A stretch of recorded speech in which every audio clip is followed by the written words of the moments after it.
BJP Uddhav Thackeray को लेकर अक्सर कहती है कि उन्होंने बाला साहेब ठाकरे के विचारों को तिलांजलि दे दी और सत्ता के लिए एनसीपी कांग्रेस की गोद में बैठ गए। बदले में उद्धव ठाकरे कहते हैं कि कम से कम हम पाकिस्तान के लिए सॉफ्ट कॉर्नर रखने वाली महबूबा मुफ्ती के साथ तो नहीं बैठे। बीजेपी ने तो पीडीपी के साथ मिलकर सरकार बनाई। आज उद्धव ठाकरे विपक्षी पार्टियों की बैठक में शामिल होने पटना गए तो राज ठाकरे की एमएनएस के प्रवक्ता संदीप देशपांडे ने सवाल कर डाला। एमएनएस प्रवक्ता ने कहा कि जिस महबूबा मुफ्ती के साथ जम्मू कश्मीर में सरकार बनाने की वजह से आपने उम्र भर बीजेपी को ताने मारे, आज आप उन्हीं सईद के साथ बैठ रहे हैं। कोई और करे तो गद्दारी और आप करें तो देशभक्ति। ये दोहरा चरित्र आखिर कैसे चल सकता है? अपना स्वार्थ दिखाई देता है तो शर्तें बदल जाती हैं और दूसरों से अपेक्षाएं कुछ और रहती हैं। इसके बाद संदीप देशपांडे ने यह भी कहा कि जो महबूबा मुफ्ती जम्मू कश्मीर में धारा 370 हटाए जाने का विरोध करती हैं, आज आप उन्हीं से सत्ता के लिए साझेदारी करने को तैयार हैं। साथ बैठने के लिए जरूरी होता है कि विचारधारा एक समान हो, लेकिन यहाँ तो कोई समानता दिखाई नहीं देती है। ऐसी अलग विचारधारा रखने वाली महबूबा मुफ्ती के साथ आप एक ही मंच शेयर कर रहे हैं, या फिर पहले आपकी भूमिका कुछ अलग थी और अब आप अपनी राय बदल रहे हैं? आपने हिंदुत्व छोड़ दिया है क्या? विचारधारा से मुंह मोड़ लिया है क्या? अगर ऐसा है तो ये जनता को बताएं। बता दें कि शुक्रवार को बिहार के मुख्यमंत्री और जेडीयू नेता नीतीश कुमार के निमंत्रण पर पटना में 15 विपक्षी दलों का महामिलान हो रहा है।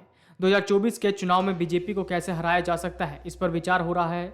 महाराष्ट्र से एनसीपी प्रमुख शरद पवार, कार्यकारी अध्यक्ष सुप्रिया सुले और प्रफुल्ल पटेल पहुंचे हैं। वहीं शिवसेना उद्धव बाला साहेब ठाकरे का प्रतिनिधित्व करते हुए उद्धव ठाकरे भी संजय राउत, आदित्य ठाकरे और अंबादास दानवे के साथ इस बैठक में शामिल हो रहे हैं। विपक्षी दलों के इस महामंथन में कांग्रेस अध्यक्ष मल्लिकार्जुन खड़गे और राहुल गांधी, सपा से अखिलेश यादव, टीएमसी से ममता बनर्जी, झामुमो से हेमंत सोरेन, आप से अरविंद केजरीवाल, भगवंत मान, डीएमके से एमके स्टालिन समेत जम्मू कश्मीर के नेशनल फ्रंट से फारूक अब्दुल्ला और पीडीपी की महबूबा मुफ्ती भी शरीक हुए हैं।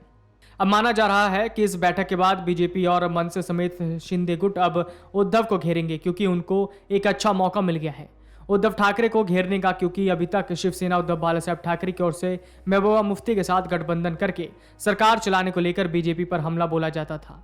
वहीं बीजेपी की ओर से पूछा जाने लगा है कि हमने गठबंधन किया तो देशद्रोह हो गए, लेकिन इतना तय माना जा रहा है कि अब इस गठबंधन के बाद उद्धव ठाकरे को अपने विरोधियों के हमलों का जवाब भी तैयार रखना होगा, क्योंकि बीजेपी समेत अन्य राजनीतिक दल अब उद्धव को इस मामले पर घेर कर अपनी सियासी जमीन को मजबूत करने की कोशिश करेंगे और साथ ही उद्धव ठाकरे के हिंदू वोटरों को अपने पक्ष में लाने की कवायद अब की जाएगी। Video desk अमरउजाला.com। अमर उजाला अब आपके टीवी पर भी। अपने स्मार्ट टीवी पर YouTube पर सर्च करें अमर उजाला, चैनल सब्सक्राइब करें और देखें ताजा खबरें, वो भी HD क्वालिटी में। और हाँ, बेल आइकन दबाना ना भूलें ताकि हर खबर हो आपके घर।